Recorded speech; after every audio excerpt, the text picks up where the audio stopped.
wá yẹ ká dá dúró ká fúnra wa lómìnira onígbèdè Gẹ̀ẹ́sì yẹn official language ló jẹ́ bí Ìgbò bára Haúsá tàbá Haúsá ní Yorùbá báwo bá gbèdè ara wa ló yẹ ká máa ṣèdè òyìnbó kí wà ní tọmọ Yorùbá nípínlẹ̀ Yorùbá.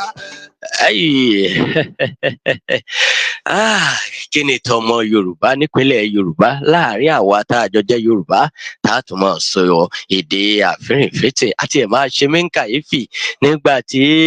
àwọn òbí tí ìyá àti bàbá tí wọ́n jẹ́ Yorùbá tí lẹ́yìn tí wọ́n fi owó rán àwọn ọmọ wọn lọ sílé ìwé pé kí àwọn ọmọ wọn kí wọ́n lọ kọ́ èdè òyìnbó tí kì í ṣe èdè abínibí tiwọn ó wálé tán. Nígbà táwọn ọmọ bá tún dé láti ilé ìwé àkókò tí wọ́n ní láti fi máa kọ́ àwọn ọmọ wọn ní èdè abínibí tiwọn èdè òyìnbó yìí